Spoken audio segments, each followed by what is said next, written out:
नमस्कार, मैं हूँ विनय सिंह। आपका बहुत बहुत स्वागत है।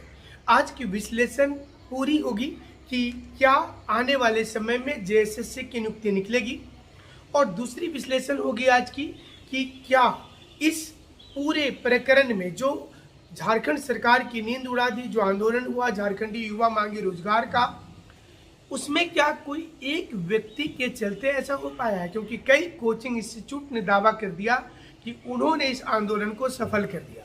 इस पर भी आज विश्लेषण करेंगे और इसके साथ बताएंगे कि तीसरी आज फिर से एक बार जेएसएससी के अभ्यर्थी, पंचायत सचिव के अभ्यर्थी खास करके एक बार फिर से वो आंदोलन की शुरुआत कर रहे हैं।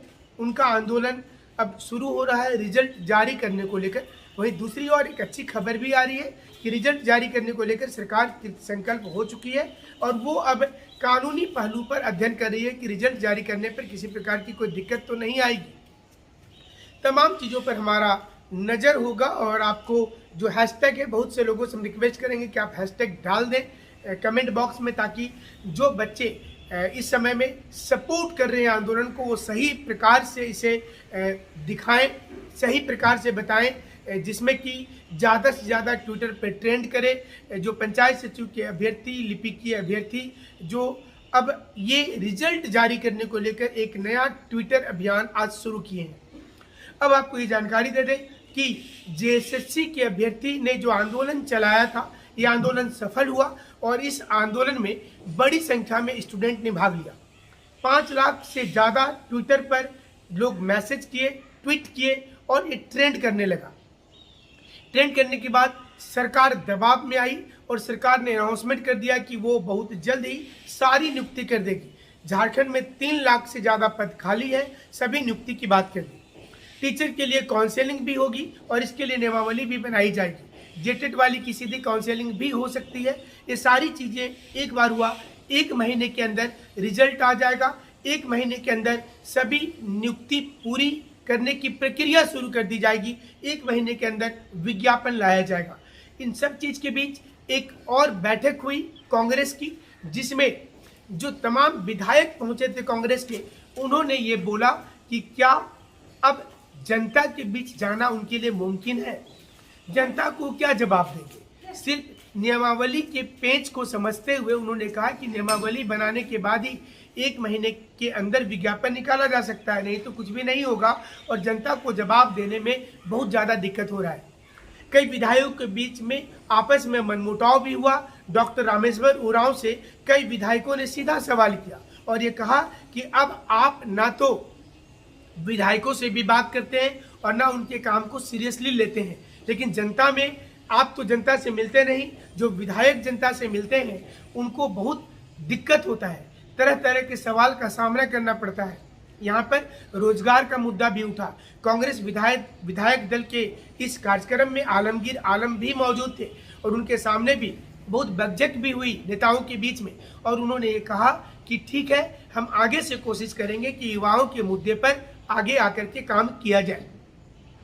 सवाल यहाँ पर सामने आ रहा है कि जो चीज़ें ट्विटर में ट्रेंड करती हैं, क्या वो कोई एक व्यक्ति के चलते होता है? कई कोचिंग इंस्टीट्यूट ने परसों ट्वीट करके ये बता दिया कि उन्होंने इस कार्यक्रम को अकेले दम पर सफल बनाया है। इसके बाद आरोप प्रत्यारोप का दौर शुरू हुआ।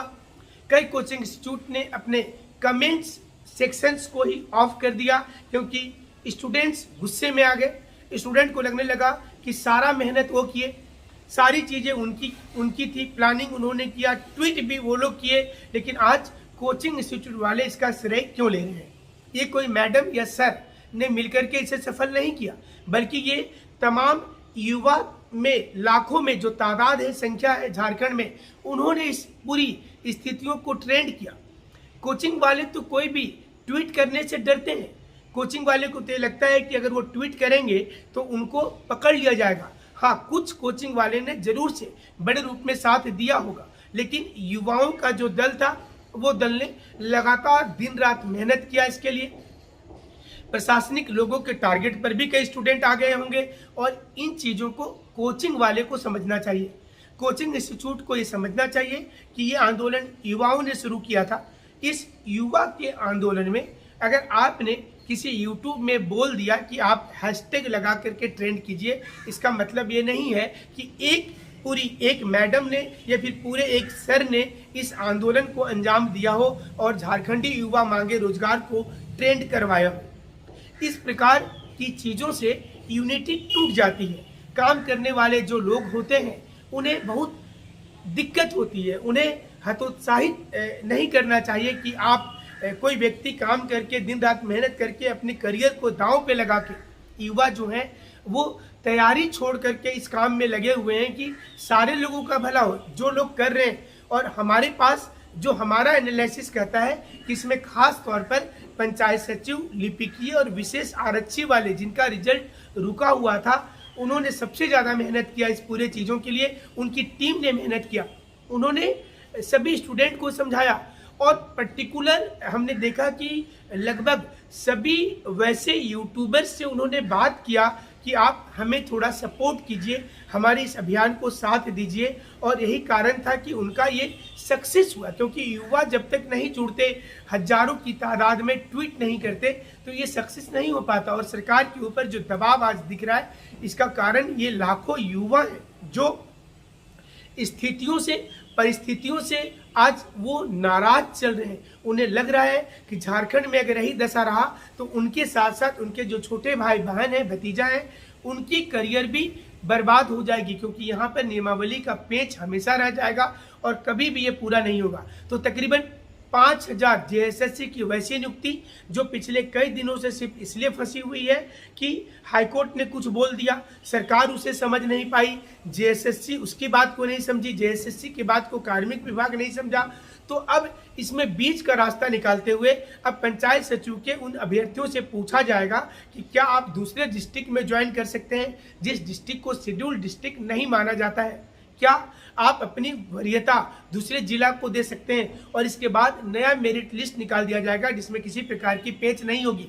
ये सब कुछ करने में लगभग 1 महीने का मिनिमम समय लगेगा। हालांकि इसी बीच में जेएसएससी से जुड़े हुए तमाम अभ्यर्थी ने एक नया टैगलाइन जो है ट्विटर पर कि जो पंचायत सचिव अभ्यर्थी का रिजल्ट जारी करो, और इसके लिए आप कमेंट सेक्शन में देखिएगा कि जो स्टूडेंट जो टैग लगा करके कर रहे हैं हैशटैग में, एग्जैक्ट उसमें अंडरस्कोर कहाँ पर लगेगा और हिंदी में है या अंग्रेजी में है, इसे देख करके आप सभी लोगों को ये सपोर्ट करना चाहिए। जो भी हमारे साथ यूट्यूब पर जुड़े हुए हैं उन्हें सपोर्ट करना चाहिए, जैसा हमने पिछली बार भी कहा था, क्योंकि आप सपोर्ट करेंगे तो सबका भला होगा। ये सिर्फ एक बच्चे का, सिर्फ पंचायत सचिव के अभ्यर्थी का या फिर जेएसएससी से जुड़े हुए अभ्यर्थियों की बात नहीं है, इसमें जेटेट की भी बात है, इसमें जेपीएससी की भी बात है कि नियमावली जब आती है तो वो कई लाख स्टूडेंट को प्रभावित कर देती है। ये स्टूडेंट को इससे क्या लेना देना है कि नियमावली कैसी बननी चाहिए। ये नियमावली ऐसा होना चाहिए कि जिसे आम आदमी भी पढ़कर समझ सके और कानूनी भाषा में नहीं हो, आराम से हो, इजी हो और जिसमें कोई दिक्कत नहीं हो। कोर्ट ने बार बार ये कहा है कि नियमावली की पेच आखिर होती ही क्यों है। क्या झारखंड में ऐसे कोई योग्य व्यक्ति नहीं है जो नियमावली बना पाए? तो नियमावली बनाने के लिए एक कमेटी बना दी जाए। क्या हाईकोर्ट ही इस काम को करेगी? इसलिए अब सरकार के पास जो इतना प्रेशर है इस समय में, और वो चाहती है कि जो युवा लगातार उनके समर्थन में है वो एक बारगी लाखों की संख्या में वो विरोध में चला जाएगा, तो बहुत ज़्यादा मुश्किल हो जाएगी। यही कारण है कि फिलहाल तो मुख्यमंत्री जी ने जो ट्वीट के माध्यम से ही सही लेकिन डैमेज कंट्रोल करने की कोशिश की है, लेकिन वहीं दूसरी ओर ये भी देखना होगा कि क्या विद इन अ मंथ प्रक्रिया दिखेगी, क्या वो आज से भी दिखना शुरू हो जाएगा। अगर वो आज से भी दिखना शुरू हो जाता है तो निश्चित रूप से ये युवाओं के लिए एक अच्छा रास्ता होगा और युवा तैयारी में जुट जाएंगे, और यही होना भी चाहिए। हमें लगता है कि स्टूडेंट के पर्पज से अगर देखेंगे तो। दूसरी ओर खबर यह है कि जेटेट को लेकर भी नियमावली बनाने के लिए सरकार ने कमेटी गठन करने का सोच लिया है। 2016 जेटेट पास वाले की हमारे विचार से सीधी काउंसलिंग करवाने के लिए भी सरकार सोच रही है। हालांकि बहुत से स्टूडेंट ने हमें मैसेज किया है कि मार्क्स के आधार पर अगर सीधी काउंसलिंग होगी तो उसमें जैक बोर्ड से जिन लोगों ने पास किया था उनका नंबर कम आता है, और जो सीबीएसई आईसीएसई बोर्ड के होते हैं उनका नंबर ज़्यादा होता है। इस चलते दिक्कत होगी। हालांकि इसके लिए भी स्टूडेंट को आपस में बैठ करके तय कर लेना चाहिए, क्योंकि अगर स्टूडेंट के अलग अलग गुट आपस में लड़ते रहेंगे, सरकार को मौके का फायदा उठाना आता है और वो बोल देगी कि हम तो चाहते थे नौकरी देना, लेकिन आप ही लोग नहीं चाह रहे तो हम क्या करें। नए टेट को लेकर जहां तक प्रश्न है तो उसमें नियमावली का पेच फिर से फंस जाएगा, क्योंकि सरकार को ही समझ में नहीं आ रहा है कि हम क्या करें, बाहर के लिए कितना नौकरी लें, और सबसे ज़्यादा लोग बीएड करके बैठे हुए हैं। इसलिए ज़रूरी ये नज़र आ रहा है इस समय में कि सरकार 1 महीने के अंदर पहले रिपोर्ट प्रकाशित कर दे कि ये हमारे पास है, इस आधार पर हम टेट को नौकरी देंगे, इस आधार पर हम जेएसएससी को नौकरी देंगे, और ये जेपीएससी की फेरबदल हम कर रहे हैं। अगर ये नहीं होगा तो फिर से एक बार नियुक्ति फंसेगी, अड़चन आएगी, और स्टूडेंट हमेशा कितनी बार आंदोलन करेंगे। ये भी एक सवाल उठ जाता है कि चूंकि स्टूडेंट का काम आंदोलन करना नहीं है, वो मजबूरी में है, परिस्थितियां ऐसी हो गई हैं कि उनको आंदोलन करना पड़ रहा है। यही कारण है कि युवा को भी इंतजार है उस अनाउंसमेंट का कि जिसमें 3 लाख से ज़्यादा नौकरी जो खाली है वो नौकरी पर बहाली हो जाए, विशेष आरक्षी का रिजल्ट आ जाए, पंचायत सचिव, सिविल कोर्ट, लिपिकीय परीक्षा, सिपाही परीक्षा, इन तमाम लोगों का, एक्साइज वाले का, ये सभी लोगों का रिजल्ट आ जाए। और ये रिजल्ट जैसे ही आएगा तो युवा के लिए खुशहाली का मौका होगा और वो फिर आगे सरकार को और ज़्यादा खुल करके समर्थन देंगे। हमें लगता है कि हमारे विश्लेषण से आप निश्चित रूप से खुश रहेंगे, और कोशिश करते हैं कि आपकी सभी बातों को विश्लेषण में बताया जाए। जो मुद्दे हम नहीं उठा पाते हैं उसके लिए हमारा व्हाट्सएप नंबर है 9431156794। अगले शो में आपके मुद्दे को भी जरूर उठाया जाएगा। हमसे जुड़ने के लिए शुक्रिया, धन्यवाद।